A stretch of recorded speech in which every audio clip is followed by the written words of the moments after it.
Saudara, sebelum kita berdoa, saya mau belajar taat dengan apa yang Tuhan nyatakan. Kalau Anda tidak keberatan, bolehkah saya bertanya, siapa di antara saudara yang pernah tahu bahwa ketika engkau dalam kandungan ibumu, engkau pernah akan digugurkan? Coba angkat tanganmu tinggi-tinggi. Yang tahu dalam kandungan ibu pernah akan digugurkan. Coba sekali lagi angkat tangan tinggi-tinggi. Baik, dengar baik-baik, saudara. Semua orang yang mengalami keadaan seperti itu, hampir semua ketika dia lahir dan dia mulai beranjak dewasa, selalu dalam keadaan tertolak oleh orang tuanya. Selalu ada pertentangan yang luar biasa dengan orang tuanya. Dan tanpa kita pernah mengerti mengapa saya tidak pernah bisa rukun dengan orang tua saya, tapi yang jelas itu yang terjadi. Saya teringat satu bagian ayat yang Pak Yusak Cipto pernah sampaikan pada waktu beliau mengajar di Ungaran. Dan Tuhan katakan kepada saya, kamu bacakan ayat ini bagi mereka. Saudara dengar baik-baik. Orang pernah akan menolak kita, tapi kalau sampai hari ini saudara menikmati hidup, itu karena Tuhan yang memilih dan Tuhan yang mengambil untuk dijadikan sebagai alatnya yang luar biasa. Amen. Saya ingin bacakan, lihat apa yang terjadi. Firman Tuhan berkata, kelahiranmu begini. Waktu engkau dilahirkan, pusatmu tidak dipotong, dan engkau tidak dibasuh dengan air supaya bersih. Juga dengan garam pun engkau tidak digosok atau dibedungi dengan lampin. Tidak seorang pun merasa sayang kepadamu, sehingga diperbuatnya hal-hal itu kepadamu dari rasa belas kasihan.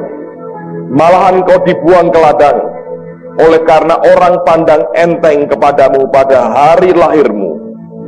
Maka aku Tuhan lalu dari situ, dan kulihat engkau menendang-nendang dengan kakimu sambil berlumuran darah. Dan aku berkata kepadamu dalam keadaan berlumuran darah itu, engkau harus hidup dan jadilah besar seperti tumbuh-tumbuhan di ladang. Kalau hari ini engkau hidup karena Tuhan lewat pada saat engkau akan dibuang. Orang tua kita melakukan itu mungkin tanpa pengertian. Oleh karena alasan tertentu mereka bermaksud untuk tidak ingin Anda dilahirkan. Tapi dengar baik-baik, firman Tuhan berkata, sekalipun manusia dalam ketidakmengertiannya ingin menyingkirkan hidupmu, pada saat yang sama Tuhan lewat. Dia lihat kita menendang-nendang berlumuran darah, dan dia berkata, dan Tuhan berkata kepada saudara, engkau harus hidup dan jadilah besar. Dengarkan firman Tuhan hari ini. Apapun yang menjadi latar belakangmu, kalau sampai hari ini kita bisa dijadikan anak-anak Tuhan, oleh karena Allah melewati kita, dan Tuhan berkata, engkau harus hidup dan jadilah besar. Terima firman Tuhan ini, engkau harus hidup dan engkau akan jadi besar. Anak-anak mendengar baik-baik, ada maksud Tuhan mengapa engkau dibiarkan hidup sampai hari ini. Semua yang dibiarkan hidup sampai hari ini karena Tuhan berkata, engkau harus hidup dan jadilah engkau besar. Amen, saudara. Mari angkat tangan sama-sama di hadapan Tuhan. Bapa, hamba berdoa pada hari ini, beri kami mengerti akan kasih-Mu yang luar biasa ini. Ada begitu banyak hal yang kami tidak mengerti, tapi hari ini beri kami mengerti akan kehendak-Mu yang sempurna. Bapa, di dalam nama Tuhan Yesus, kami berdoa Engkau mengajar kami dalam firman-Mu, dan beri setiap kami memahami akan kehendak Tuhan yang sempurna. Maka kami percaya hidup kami tidak akan sama lagi. Kami akan diubah dari satu kemuliaan kepada kemuliaan yang lebih besar lagi. Dan hamba berdoa di dalam nama Tuhan Yesus, Hari ini Tuhan, bawa kami berjalan terus bersama dengan Engkau, karena kami tahu sesuatu yang ilahi sudah Engkau kerjakan di tengah-tengah kami. Di dalam nama Tuhan Yesus.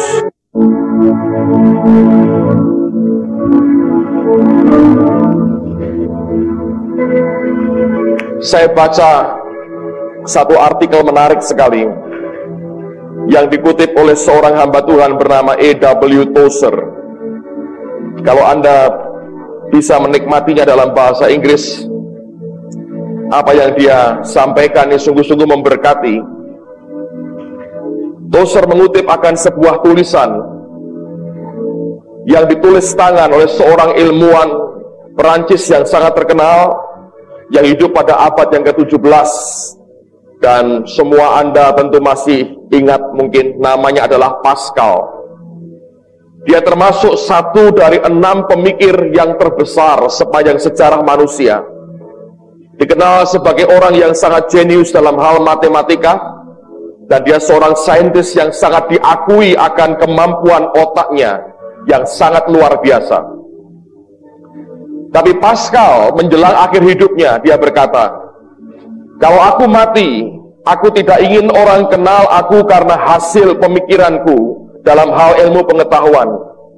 Tapi dia berkata, aku ingin orang kenal aku dan kenang aku oleh karena pengalaman yang aku alami bersama dengan Tuhan. Pada waktu Pascal dijumpai meninggal dunia, orang yang menunggui pada saat dia menghembuskan nafas terakhir menemukan secarik kertas yang sudah kumal dan usang pada sakunya.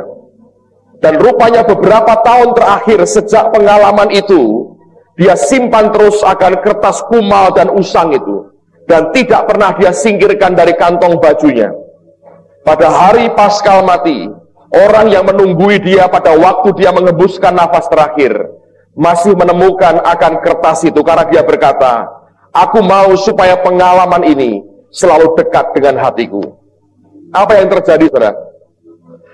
Pada waktu itu dia berkata begini, pada jam 10:30 malam sampai jam 12:30 pagi, dia mengalami perjumpaan dengan Tuhan. Dan dia berkata fire, dia berkata api katanya. Dan dia mulai berkata, oh Allah Abraham, Allah Ishak, dan Allah Yakub. Allah bukan Allah para filsuf dan orang-orang pandai, tapi Allah dalam Kristus Yesus yang hanya bisa diselami lewat jalan-jalan Injil. Kemudian dia berkata, sukacita, perasaan yang luar biasa, air mata, dan dia berkata, air mata kebahagiaan.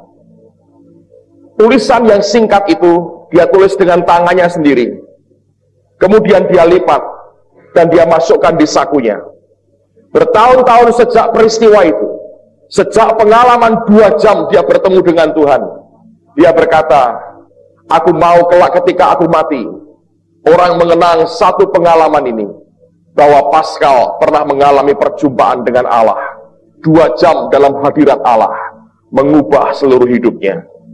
Saya percaya dia bukan orang fanatik, yang orang-orang ekstremis yang tidak berakal. Otaknya diakui satu di antara pemikir, 6 pemikir terbaik di dunia.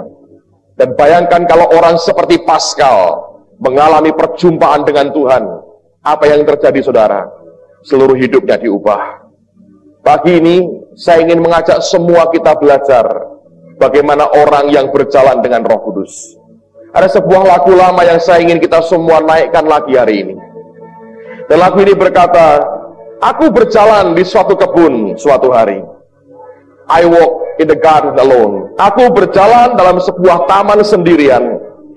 Ketika embun itu masih menempel pada bunga mawar. Dan suara yang aku dengar itu pada telingaku, bahwa anak Allah itu dinyatakan. Dan dia berbicara, dan suara dari suaranya, perkataan dari suaranya itu begitu manis, sehingga burung-burung itu sampai berhenti bernyanyi. Dan melodi yang dia berikan kepadaku di dalam hatiku itu sungguh-sungguh bergetar dengan luar biasa. Dia berjalan dengan kami, dan dia berbicara dengan aku, dan dia berkata bahwa aku adalah miliknya sendiri. dan sukacita yang kami nikmati bersama. Pada waktu kami bercanda, kami bercengkrama bersama-sama, tidak satu orang pun yang pernah bisa memahaminya. Amen, saudara.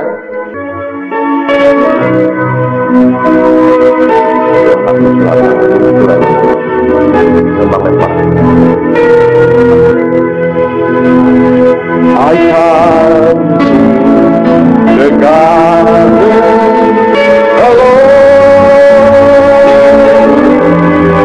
while the dew is still on the roses,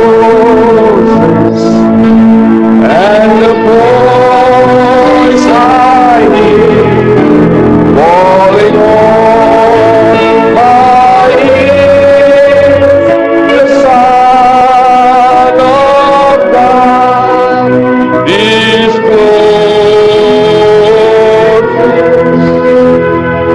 He speaks and the sound of his voice is so sweet that the birds hush their singing, and the melody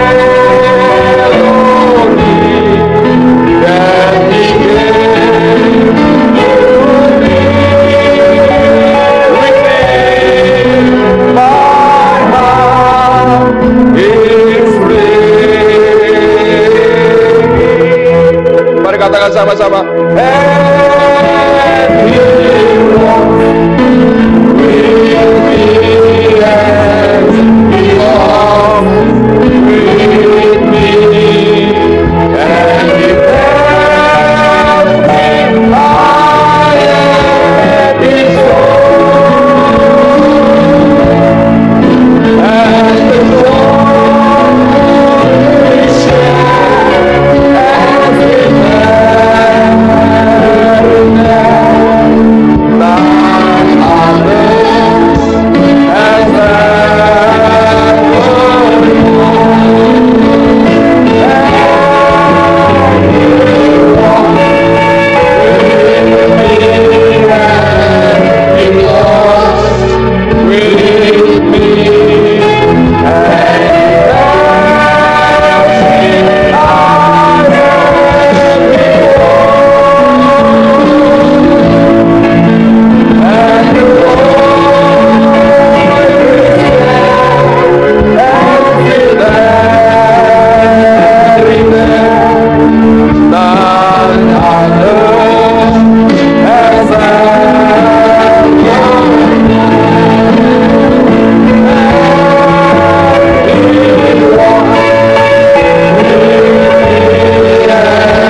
none others has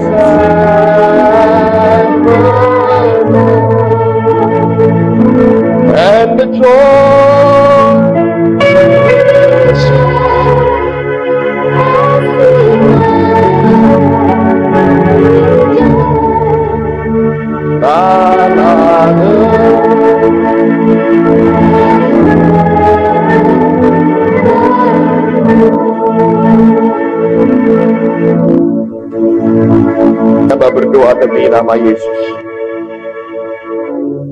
Wahyukan kebenaran-Mu Tuhan,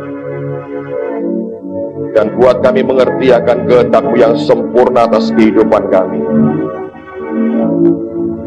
Demi nama Tuhan Yesus. Amen, amen, amen, amen. Mari buka firman Tuhan sama-sama. Kejadian pasal yang kelima. Kitab Kejadian pasal yang kelima.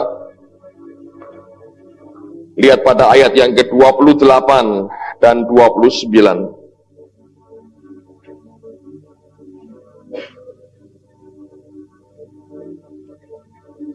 Kejadian pasal yang kelima, ayat 28 dan ayat yang ke-29. Firman Tuhan berkata, setelah Lameh hidup 182 tahun, ia memperanakkan seorang anak laki-laki dan memberi nama Nuh kepadanya. Katanya, anak ini akan memberi kepada kita penghiburan dalam pekerjaan kita yang penuh susah payah di tanah yang telah terkutuk oleh Tuhan.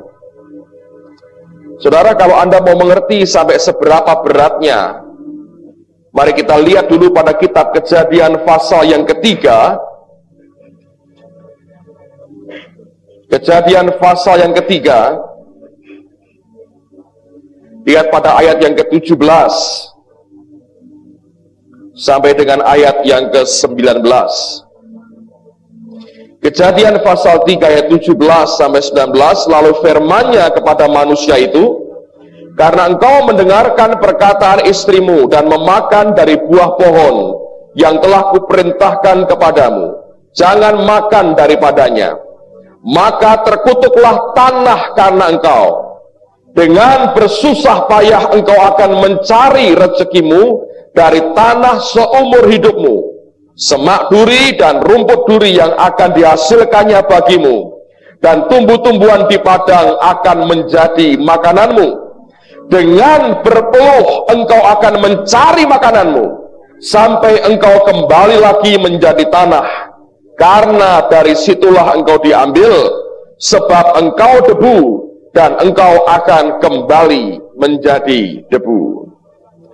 Saudara sekalian, sejak manusia jatuh dalam dosa, maka tanah terkutuk, dan setiap manusia yang hidup di dalamnya, orang yang hidup di dunia ini, mereka hidup dalam kutuk.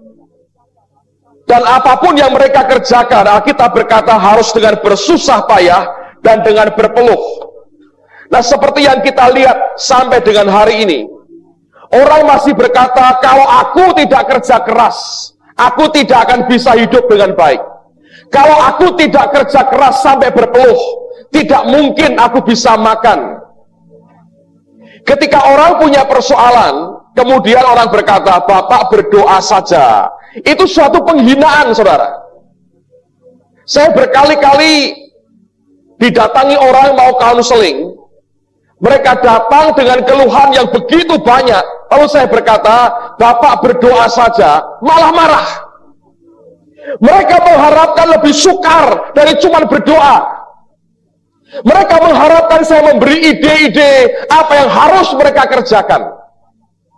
Kalau orang berkata, Bapak berdoa atau percaya saja, itu artinya ini pendeta tidak serius memperhatikan pergumulan saya. Mengapa orang bisa bereaksi seperti itu? Karena hakikatnya mereka masih hidup di dalam kutuk, walaupun mengaku dirinya sebagai orang Kristen. Ini aneh, saudara. Tapi Kejadian mengatakan dengan jelas kepada kita, pada hari di mana manusia jatuh dalam dosa, Tuhan berkata, terkutuklah tanah oleh karena engkau. Dengan berpeluh, dengan kerja keras, dengan susah payah, engkau akan mencari rezekimu. Nah, sampai hari ini masih banyak orang Kristen yang mengaku percaya kepada Yesus, tapi hidup seperti orang terkutuk. Dan mereka berkata, aku harus kerja keras untuk aku bisa hidup dengan baik. Tapi Alkitab berkata, suatu hari Lameh punya anak, dan namanya adalah Nuh. Nama Nuh artinya rest giver, atau pemberi perhentian, atau pemberi istirahat. Dan Lameh berkata begini, anak ini akan memberi kepada kita penghiburan dalam pekerjaan kita yang penuh susah payah di tanah yang telah terkutuk oleh Tuhan. Dengan kata lain, saudara sekalian, kalau kita bisa menikmati yang namanya rest giver dalam hidup kita, pemberi perhentian, maka kita akan terlepas dari hidup sebagai orang yang terkutuk. Sekarang orang bertanya, bagaimana kita bisa hidup menikmati rest giver, pemberi akan perhentian itu? Coba buka Keluaran pasal yang ke-33. Keluaran pasal 33. Perhatikan pada ayat yang ke-14. Keluaran 33 ayat 14. Firman Tuhan berkata, lalu ia berfirman, aku sendiri hendak membimbing engkau dan memberikan ketentraman kepadaku. Allah berkata kepada Musa, my presence will go with you and I will give you rest. Hadiratku akan pergi bersama dengan engkau dan aku akan berikan rest, perhentian, istirahat kepadamu. Dengan kata lain sebetulnya, yang namanya rest giver, itu adalah Roh Kudus sendiri. Karena Tuhan berkata, hadiratku akan pergi bersama dengan engkau, dan oleh karena hadiratku ada bersama dengan engkau, maka aku akan berikan perhentian atau rest kepadamu. Dan Nuh artinya rest giver, yaitu pribadi yang memberikan perhentian, kenyamanan, kelegaan, dan istirahat kepada manusia. Saudara sekalian, saya belajar sesuatu. Sebagai orang Kristen, kita harus bergulat dalam hidup kita sehari-hari, tidak ada bedanya dengan dunia. Tapi orang yang memiliki pengalaman dengan Tuhan, orang yang memiliki persekutuan pribadi dengan Allah, orang yang mengalami akan hadirat Tuhan dalam hidupnya, orang ini tidak akan hidup seperti orang kebanyakan. Mereka harus kerja, mereka harus tetap cari nafkah sebagai bagian daripada tanggung jawab mereka, tapi cara hidupnya tidak seperti cara hidup orang dunia. Mereka hidup dalam keadaan terkutuk, dengan susah payah, dengan berpeluh, mereka harus mencari rezeki mereka. Tapi anak Tuhan yang hidup bergaul dengan Allah, yang menikmati rest giver dalam hidupnya, yang menikmati Nuh dalam hidupnya, dia tidak akan hidup seperti orang dunia hidup. Dan saya ingin buktikan kepada saudara, bahwa inilah yang selalu jadi pertentangan dalam kehidupan kita, antara kita kerja dengan kekuatan kita, atau kita mengandalkan anugerah Allah dan hidup di dalam hadiratnya. Nah, sekarang buka Kejadian pasal 6, teruskan beberapa ayat dulu. Kejadian pasal 6, ayat yang pertama sampai dengan ayat yang ketiga.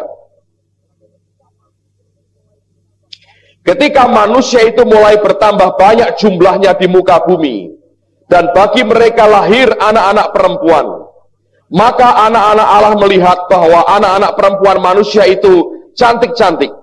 Lalu mereka mengambil istri dari antara perempuan-perempuan itu, siapa saja yang disukai mereka. Ayat yang ketiga, berfirmanlah Tuhan, rohku tidak akan selama-lamanya tinggal di dalam manusia, karena manusia itu adalah apa? Daging. Tapi umurnya akan 120 tahun saja. Dalam bahasa Inggrisnya dikatakan, my spirit shall not strive with man. Rohku tidak akan terus bergumul, bergulat dengan manusia. Karena manusia itu daging. Semua bentuk kedagingan, hasilnya adalah hanya pergulatan dengan roh Allah. Kalau kita hidup dalam daging kita hidup dalam pergulatan terus dengan roh Allah. Galatia berkata, kehendak roh bertentangan dengan kehendak daging. Orang yang hidup bergaul dengan Roh Kudus, dia berjalan dengan dia, menikmati akan hadiratnya. Dia tidak akan hidup berdasarkan daging. Dia akan hidup bersama dengan rest giver yang memberikan perhentian kepada hidupnya, dan tidak dengan upaya manusia dagingnya sendiri. Itu yang membuat kita berbeda dengan orang dunia. Kalau kita bisa mengerti hal ini, saudara, dari hal kecil sampai hal besar, hidup kita mutlak tergantung kepada Allah sepenuhnya. Dan luar biasa kalau kita mengajak Roh Tuhan berjalan bersama dengan kita. Hal kecil misalnya. Saya pernah saksikan ini bertahun-tahun yang lalu. Dan karena kesaksian ini, maka istri saya mau jadi istri saya sekarang ini. Nah, orang ini kalau tanpa Tuhan nggak ada apa-apanya. Kalau jadi dengan Tuhan bisa jadi sulapan macam-macam. Luar biasa, satu hari saya kuliah di Undip. Dan hari itu hari ujian. Saya ambil jurusan sejarah, saya ujian. Saya bawa satu ballpoint baru. Saya beli baru. Saya coba, bagus. Saya pakai beberapa hari, tanpa masalah. Saya tiba di kampus. Saya turun dari mobil, lalu kemudian, begitu akan masuk ke kampus, saudara, Roh Kudus berkata pada saya, beli ballpoint baru. Saya bilang dalam hati, ini hanya ketakutan saya saja. Ini ballpoint masih bagus, beberapa hari saya pakai tidak masalah, ada suara di hati, beri ballpoint baru. Saya bilang nggak mau. Saya makin dekat ke halaman kampus tempat saya kuliah, suara makin keras berkata, beli ballpoint baru. Saya lihat dompet saya masih ada uang yang cukup, kaki saya berbelok tiba-tiba. Datang ke toko di sebelah sekolah saya, kampus saya beli ballpoint sambil berkata, paling-paling gak ada gunanya. Kemudian saya masukkan di saku saya bawa 2 ballpoint. Akhirnya jam ujian tiba, dibagikan akan kertas, dan kemudian soalnya, dan kemudian disuruh mengerjakan. Saya kerjakan dengan baik sekali, beberapa kalimat saya buat lancar. Saya berkata, lihat hanya perasaanku, lihat tidak ada gunanya, buat apa buang uang, ini pulpen baru masih bagus. Baru ngomong begitu, macet, saudara. Lalu saya berkata, oke, ini macet, mungkin kebetulan ada kotornya di situ. Saya ambil kertas yang lain, saya coba goretkan. Saya coba oret-oret di kertas, saya coba hidupkan lagi mesinnya, mungkin kalau ada, saya coba kertasnya sampai robek, tidak pernah keluar tintanya lagi. Karena tahu, begitu saya ngalami begitu, muka saya jadi merah, saya berkata, sorry, saya berkata, and thank you. Saya ambil pulpen yang baru, saya kerjakan dengan selesai. Saya keluar, perasaan saya malu dengan Tuhan, dan saya berkata, itu Tuhan, saudara. Berjalan dengan Tuhan, dari hal kecil sampai hal yang paling besar.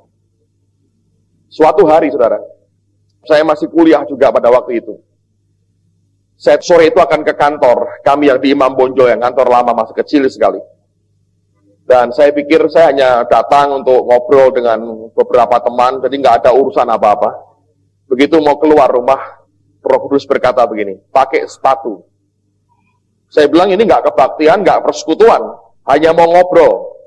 Suara itu berkata, pakai sepatu. Lalu saya berkata, baik, saya pakai sepatu. Dan saya pakai kaos merah. Roh Kudus berkata, pakai baju putih. Saya bilang, aku tidak khotbah, tidak ngapa-ngapain. Suara itu berkata, pakai baju putih, pakai sepatu. Jadi saya pakai pakaian lengkap seperti orang mau kebaktian. Saya ambil Alkitab saya ke kantor. Begitu sampai di kantor, Pak Adi keluar dari kantor tertawa, dia berkata, oh puji Tuhan, Agung kamu mau kemana? Ya kesini aja, mau ngobrol-ngobrol dengan beberapa teman. Wah kebetulan sekali, itu ayahnya si A meninggal dunia, kita mesti upacara nutup peti jenazah, ayo temani saya. Saya berangkat naik mobil, di depan peti jenazah saya tahu, untung tidak pakai sendal dan kaos merah. Keluarganya belum dalam Tuhan, lihat orang mendampingi pendeta, kaos merah pakai sendal, nutup peti. Dia berkata mungkin, tidak rela aku ditutup petinya sama orang kayak begini. Siapa yang tahu, saudara, bahwa hal itu akan terjadi? Hanya Tuhan. Berjalan dengan Tuhan, itu artinya kita berkomunikasi dengan dia, kita berjalan dengan dia, kita berbicara dengan dia, kita mengutarakan isi hati kita dengan dia. Dan ketika kita lakukan itu, saudara, semuanya akan diatur Tuhan dengan baik. Saya beri contoh di perjanjian lama, orang bernama Ishak. Orang ini sebetulnya hidupnya mulus, lancar semua. Dan banyak orang senang dengan Ishak karena Alkitab berkata makin kaya, makin lama makin kaya, tambah kaya, tambah kaya. Kaya apa nggak tahu juga, kaya. Jadi orang senang pokoknya namanya Ishak, karena hanya ingin hartanya sebetulnya. Tapi Ishak ini orangnya berbeda dengan yang lain. Anda tahu ketika dia dicarikan istri sama Eliezer, pertama kali ketemu dengan Ribka dalam keadaan apa? Dia sedang berjalan-jalan di padang. Sebetulnya bukan jalan-jalan keluyuran, saudara. Sightseeing, shopping di pasar, bukan. Sebetulnya dia sedang bermeditasi. Orang ini orang yang hidupnya begitu. Sehingga semuanya diatur oleh Tuhan. Sampai jodoh pun dicarikan, saudara. Dan dapat cuma satu, tidak pernah kawin lagi sampai matinya. Ini aneh. Semua yang dari Allah tidak menimbulkan pergulatan dengan daging kita, tapi memberikan rest kepada kita. Karena Tuhan berkata kepada Musa, "My presence will go with you and I will give you rest." Hadiratku akan pergi dengan engkau dan aku akan berikan perhentian, istirahat, rest kepadamu. Dan Nuh dikatakan sebagai rest giver. Lameh berkata, rest giver ini akan memberikan penghiburan. Karena tanah ini dikutuk oleh Tuhan dan kita susah payah karenanya. Dengan kata lain, jawaban untuk hidup susah payah seperti orang terkutuk adalah kita mesti bergaul dengan rest giver. Dan hidup Nuh memang hidup orang yang bergaul dengan Tuhan. Lihat pasal yang ke-6 ayat yang ke-9. Inilah riwayat Nuh. Nuh adalah seorang yang benar dan tidak bercela di antara orang-orang sejamannya. Kata tidak bercela sebetulnya dari kata perfect, sempurna. Dan kata ini dari kata yang artinya seperti korban, hewan korban di hadapan Allah. Harus sempurna dan tidak ada cacatnya. Dan dikatakan, dan Nuh itu hidup bergaul dengan Allah. Luar biasa, Nuh itu hidup bergaul dengan Allah. Itu merupakan bukti bahwa dia bergaul dengan Allahnya. Luar biasa. Kalau kita bisa mengerti akan konsep ini, saudara, bahwa orang yang bergaul dengan Allah, dia tidak akan hidup dalam pergulatan dengan dagingnya, dengan keadaan apapun yang dihadapi. Lihat sisa hidupnya. Saya ingin buktikan kepada saudara, orang ini benar-benar tidak ada pergulatannya dengan dagingnya. Selama dia bergaul dengan Allah, dia hidup dalam anugerah Allah, dan kemudahan, favor Tuhan diberikan kepadanya. Yang pertama, orang yang bergaul dengan Allah, dia bisa sempurna, tidak bercacat di hadapan Tuhan. Bukannya tanpa kesalahan, tapi hidupnya, hidup dalam ketaatan. Itu yang membuat Allah berkata, orang ini tidak bercela. Tapi yang kedua, kalau Anda perhatikan, luar biasa. Coba buka dalam 2 Petrus pasal yang kedua. Apa yang dialami oleh Nuh sebenarnya? 2 Petrus pasal yang kedua. Perhatikan pada ayat yang kelima. Dari 2 Petrus 2 ayat yang kelima. Alkitab berkata, dan jikalau Allah tidak menyayangkan dunia purba, tetapi hanya menyelamatkan Nuh, pemberita kebenaran itu, Anda garis bawahi kata pemberita kebenaran, dengan 7 orang lain, ketika ia mendatangkan air bah atas dunia orang-orang fasik. Nah, Alkitab berkata, Petrus berkata, Nuh adalah pemberita kebenaran. Ketika dia bangun bahtera, sambil dia bangun bahtera, dia sampaikan kebenaran.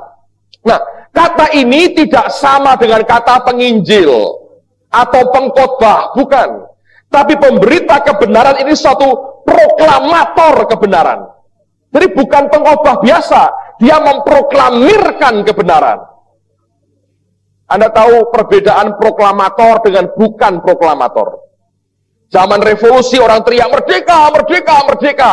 Begitu banyak suara merdeka, tapi cuma 1 atau 2 orang yang dikenal sebagai proklamator, yaitu Soekarno, Hatta. Waktu mereka berkata, dengan ini kami menyatakan kemerdekaan Indonesia. Waktu mereka memproklamirkan itulah mereka disebut sebagai proklamator. Dan yang mereka sampaikan itu bukan teriakan seperti yang lain yang berteriak merdeka, merdeka, tapi mereka memproklamirkan sesuatu yang sangat luar biasa. Dan kata pemberita kebenaran itu, kata yang sama dipakai oleh Petrus juga untuk menyebut akan Yesus. Coba buka 1 Petrus pasal yang ketiga, ayat yang ke 18 mulai. 19, maaf. 1 Petrus pasal 3 mulai ayat 19.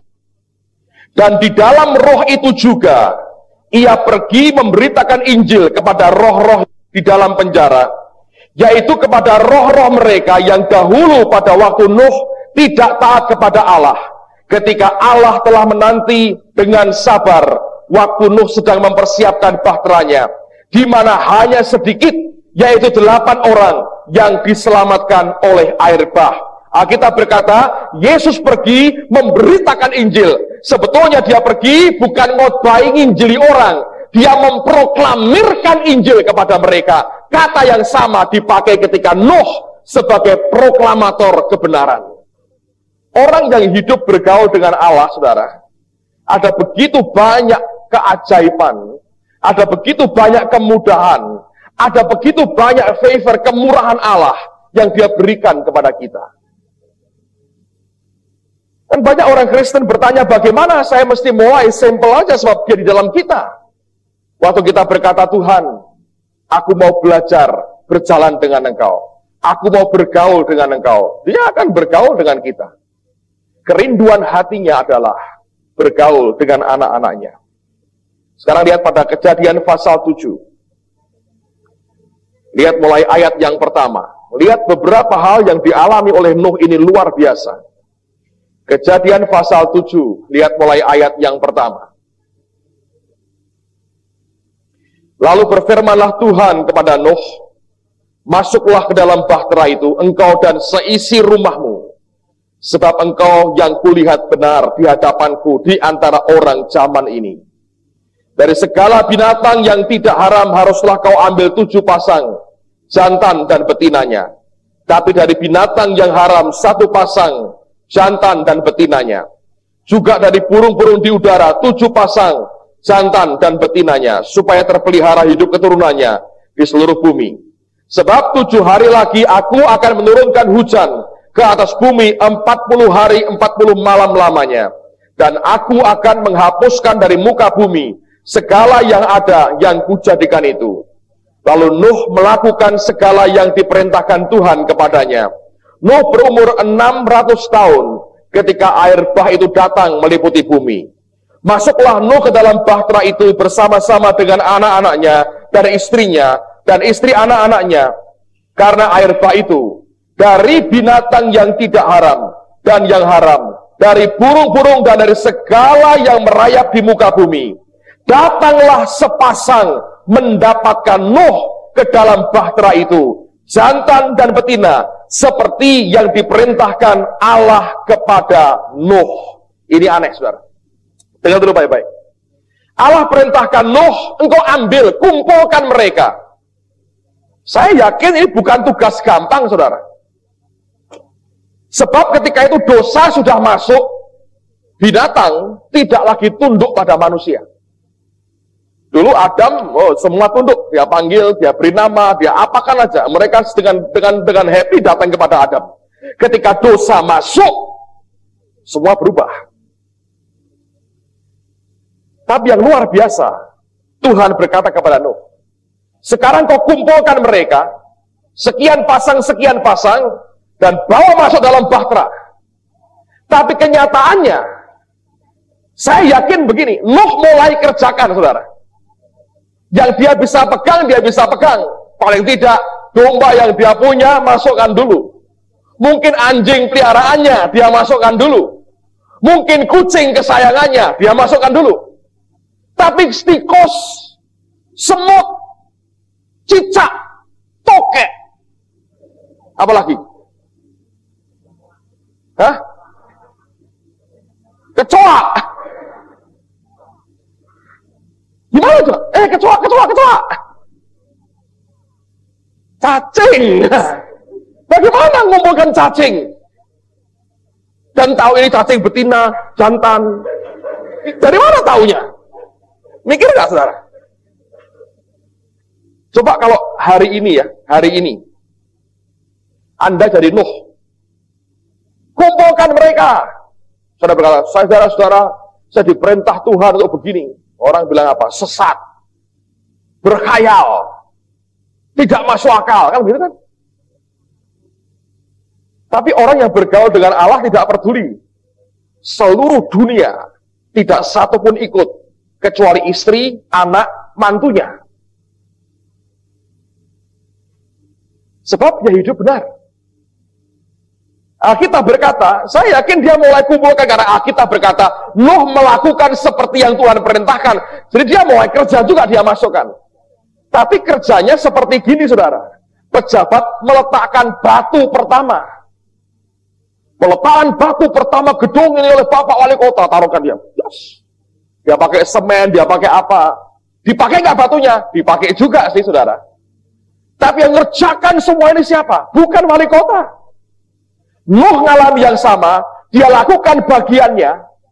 Sisanya, Alkitab berkata, binatang itu yang datang ke Nuh. Kalau enggak, nangkep kanguru aja, saudara. Susah. Bagaimana harimau dijinakkan? Nah, bagaimana harimau baris, depannya rusa. Dan nafsu makannya tidak muncul. Kalau kumpul, kalau saling makan, memakan gimana? So, Anda bayangin. Nangkep ayam hutan aja susah, saudara. Dapat satu aja sudah bagus, sepasang. Coba pikir. Tuhan kalau memberi tugas, kalau sudah tidak masuk akal, itu malah baik, saudara. Artinya, sebagian besar dia yang garap sendiri. Kita cuma bintang kehormatan, gunting pita, peresmian. Sisanya dia yang ngurus. Tapi kalau orang tidak bergaul dengan Tuhan, mabuk, saudara. Dan kita berkata, Allah tidak adil. Allah benci saya. Tugas kayak begini diberikan saya. Tapi itu semua cara Tuhan begitu. Coba lihat gereja mula-mula. Saudara tahu, Tuhan berkata, pergi ke seluruh dunia, beritakan Injil, bawa jiwa-jiwa. Semua dia perintahkan. Coba saya buktikan beberapa ayat. Buka Kisah Rasul, pasal yang kedua. Kisah Rasul, pasal 2. Lihat ayat yang ke-47. Ayo kita baca sama-sama. Kisah Rasul, pasal 2, ayat 47. 2, 3. Sambil memuji Allah dan mereka disukai semua orang. Dan tiap hari, siapa? Tuhan menambah jumlah mereka dengan orang yang nambah siapa, saudara? Ayo. Banyak orang berseminar teori pertumbuhan gereja. Yang nambahi siapa sebetulnya? Tuhan. Kita mengklaim sebagai ini karena kita punya sistem begini kita maju. Omong kosong. Kita lakukan bagian kita itu betul sekali. Tapi Anda harus mengerti, semua itu dikerjakan oleh Allah sebenarnya. Dan manusia tidak bisa mengklaim apapun dari pertumbuhan yang dia terima. Nuh contohnya. Nuh nggak bisa bangga, oh akulah Tuhan si Raja Hutan. Nuh kayak Tarsan dong. Raja Rimba, Nuh Raja Rimba. Enggak. Alkitab tidak pernah mengatakan maka Nuh mengklaim dirinya sebagai si Raja Hutan, kayak Tarsan. Nggak ada. Dia kerjakan bagiannya. Alkitab berkata, binatang itu yang datang sendiri kepadanya. Anda lihat itu. Tuhan berkata kepada jemaat gereja waktu itu, beritakan Injil. Mereka mulai beritakan Injil, mereka mulai berkhotbah. Tapi Alkitab berkata, tiap-tiap hari Tuhan yang menambah jumlah mereka. Tuhan. Lihat lagi, pasal yang ke-9 misalnya. Dari Kisah Rasul ini. Ayat yang ke-31 dari pasal 9, 31. Kisah 9, ayat 31. Selama beberapa waktu jemaat di seluruh Yudea, Galilea, dan Samaria berada dalam keadaan damai. Jemaat itu dibangun dalam hidup dan hidup dalam takut akan Tuhan. Jumlahnya makin bertambah besar oleh apa? Pertolongan dan penghiburan Roh Kudus. Kalau bukan Tuhan nggak bisa, saudara. Makanya kita perlu belajar bergaul dengan Allah. Kalau kita bergaul dengan Tuhan, kalau kita belajar berjalan dengan Allah, nanti semua akan Dia atur sendiri. Kita lakukan bagian kita dengan cara yang sangat sederhana sekali mungkin. Sisanya kita melihat semua ini terjadi karena Tuhan. Dan tidak boleh ada satu orang pun mengklaim dirinya sebagai orang yang paling berjasa dengan apa yang Tuhan kerjakan. Dan orang yang bergaul dengan Allah, dia tahu diri dengan pasti bahwa semua bukan karena dia, semua karena Tuhan. Kalau kita bisa mengerti akan hal ini saja, saudara, saya yakin hidup kita berbeda. Semua jalan karena anugerah, bukan karena kekuatan kita. Bahtera dia bangun, dia proklamirkan, dan orang yang bergaul dengan Allah, dia nggak peduli orang menilai dirinya bagaimana, nggak urusan lagi. Orang seperti Nuh, Anda tahu jemaatnya berapa? 7 orang. Cuma istri, anak, menantunya. Dan itu sudah bagus. Lot, ajak mantunya keluar. Mertua ini suka gurau aja. Nah, Lot soalnya, orang Jawa berkata, cengengesan terus sih saudara hidupnya. Ketika dia serius, dipikir ini juga bergurau. Jadi tukang melawak Lot itu. Dia berkata, ayo keluar Sodom. Wah, mereka tertawa, ini lawaan mertua paling hebat. Makanya kalau jadi mertua yang baik, saudara. Supaya menantu dengar nasihat kita. Kalau tidak, nggak akan dengar. Ayo kok Tuhan. Ya bener aja. Kamu aja kayak begitu kok ikut Tuhan. Tapi Nuh ketika dia berkata, masuk semua, menantunya ikut. Bayangkan betapa luar biasanya pengaruh yang terjadi, saudara. Oleh karena orang bergaul dengan Tuhan. Dan dia aman sekali. Jemaat cuma 7, 8 dengan dia aman. Masuk perahu, masuk. Loh Nuh, dalam ilmu pertumbuhan gereja, kamu tidak ada apa-apanya. Ya betul. Tapi lumayanlah selamat sak keluarga masuk. Dia nggak peduli jumlah. Yang dia peduli cuma hati Allah saja. Dan dia bergaul dengan Tuhan. Kalau Anda bisa melihat semua gambaran ini, oh bagus sekali. Hidup kita itu akan secure, akan aman. Saya perhatikan orang makin ngotot, saudara. Orang makin bergulat dengan dagingnya. Orang semakin benar-benar berkata, aku mau fight untuk hidupku. Aku mau berjuang habis, aku mau begini. Nggak ada gunanya.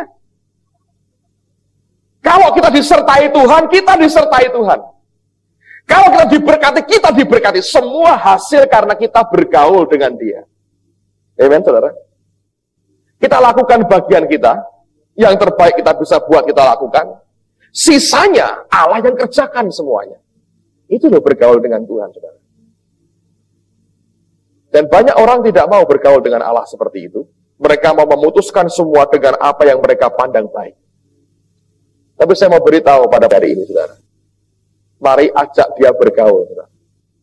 Roh Kudus itu pribadi yang sangat kesepian sekali. Karena umat-umat percaya tidak banyak yang mau mengajak dia bergaul. Saya yakin kalau kita ajak dia bergaul, engkau akan melihat banyak hal yang luar biasa Allah berikan di tengah-tengah kita. Amen, saudara. Itu Tuhan. Dan saya yakin kalau kita mengalami pertumbuhan lebih jauh, bukan karena orang, tapi Tuhan yang memberikan pertumbuhan kepada kita. Amen. Saya berdoa orang-orang yang ditambahkan di tengah-tengah kita, sungguh-sungguh orang-orang yang dari Tuhan dan yang haus dan lapar akan Tuhan. Kalau engkau cari manusia di sini ada kecewa berat. Kalau engkau cari Tuhan, engkau ketemu Tuhan. Engkau cari orang, Anda akan kecewa berat. Anda cari Tuhan, engkau akan ketemu dengan Tuhan. Saya berdoa yang membuat kita berkata, Tuhan, aku mau jalan dengan Engkau. Belajar dari Nuh, saudara. Dia bergaul dengan Allah. Amen. And He walks with me and He talks with me and He tells me His soul and the joy we share as we tarry there. And ada asa penuh, and He walks with me, and He talks with me, and He tells me I am His own, and the joy we share as we tarry there, none other as I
jalan dengan Tuhan, kita belajar menyukakan hati Allah, kita belajar bergaul dengan Allah.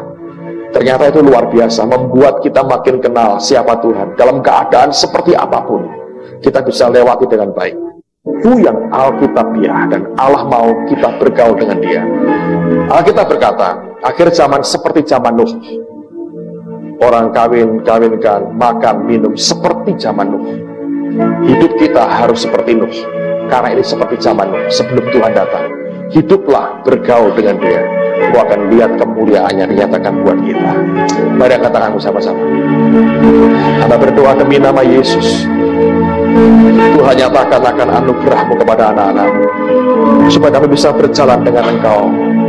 And He walks with me, and He talks with me.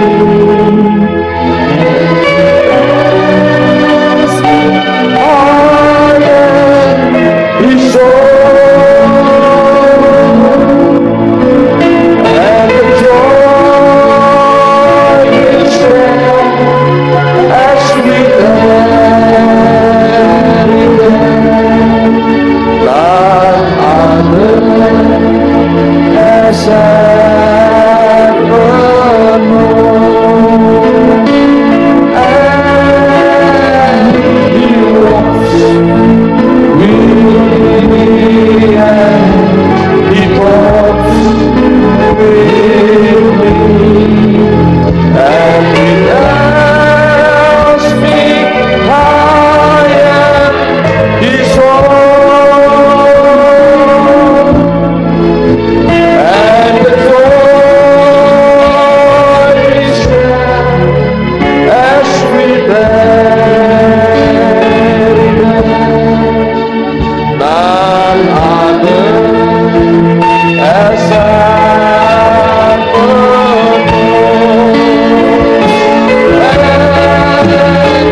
None other